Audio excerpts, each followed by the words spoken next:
महादेव जय श्रीराम। नमस्कार मित्रांनो, मी तुमचा मित्र मुसाफिर आदमी विके वैजनाथ केदार। तर आज आपण जाणार आहोत 12 ज्योतिर्लिंगापैकी एक ज्योतिर्लिंग, ते म्हणजे महाराष्ट्रामधील परळी वैद्यनाथ। तर आपण तिथे जातोय। तर आपण आता निघालो इथून। पाहू शकता रस्ता तुम्ही आता।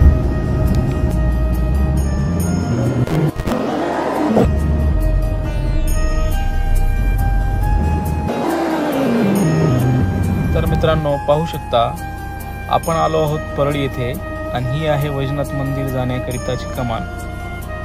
कमानीच्या मध्ये आल्यानंतर तुम्हाला फ्रेश होण्याकरिता किंवा स्टे करण्याकरिता रूमची व्यवस्था इथे बाहेरच आहे। इथे तुम्हाला 500 पासून ते 2000 रुपयापर्यंत रूम मिळून जाईल।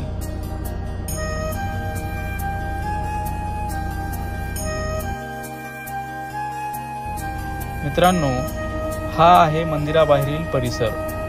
इथून मंदिरमध्ये दर्शनाकरिता जाण्याकरिता मेन द्वार आहे, तुम्ही तसे पाहू शकता। मोठे प्रांगण आहे।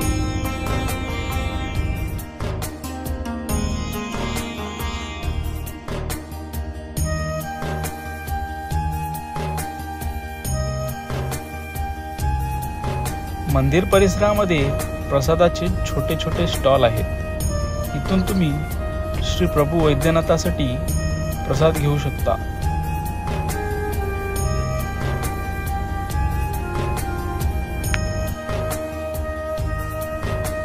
त्यानंतर समोर गेल्याच्या नंतर डाव्या बाजूला सामान ठेवण्याची खोली असे लिहून आहे। त्या ठिकाणी तुम्हाला तुमचे मोबाईल किंवा तुमचे महत्त्वाचे सामान तुम्ही जमा करू शकता।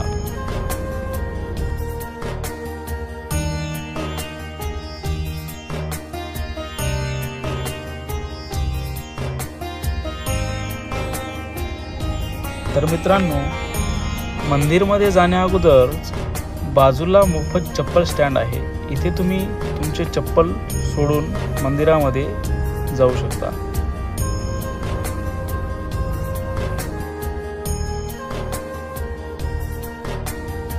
हे आहे मंदिरमध्ये जाण्याकरिता मेन द्वार, श्री ज्योतिर्लिंग परळी वैजनाथ।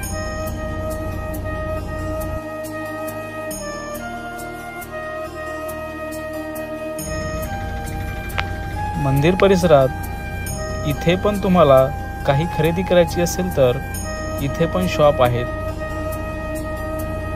तर तुम्ही इथून पण खरेदी करू शकता।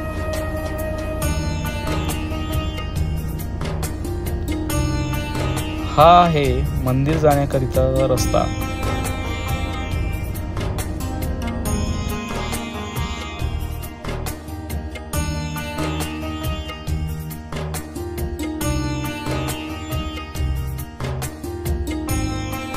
परळी वैद्यनाथ येथे।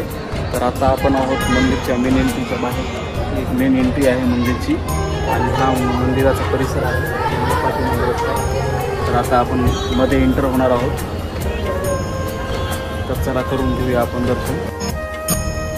मुख्य मंदिरात आल्यानंतर या प्रकारचा सभागृह बनवला गेला आहे। इथे प्रभू सोमनाथ आणि प्रभू नागनाथ यांचे छोटे मंदिर आहेत।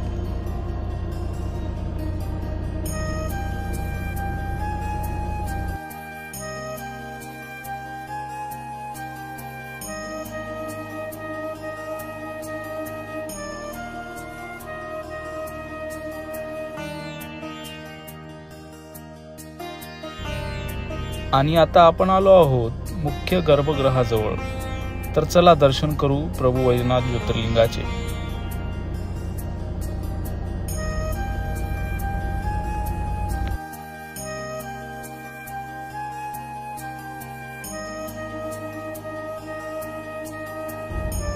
हर हर महादेव। मित्रांनो, श्री प्रभू वैजनाथ ज्योतिर्लिंगाचे दर्शन तुम्ही करू शकता।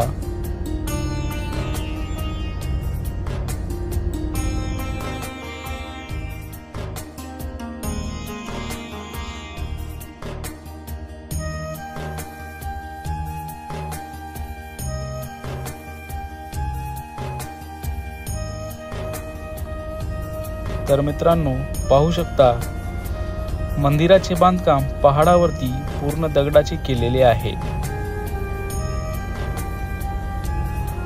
मंदिराच्या बाहेरील भागात श्री त्र्यंबकेश्वर व श्री घृष्णेश्वर यांचे छोटे छोटे मंदिर बनवले गेले आहेत.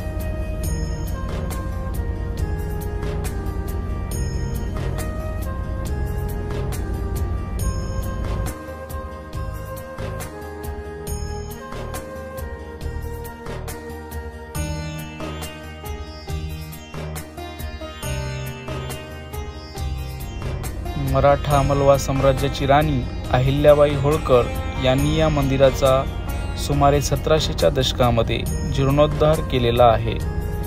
त्यामुळे यांची प्रतिमा इथे आहे.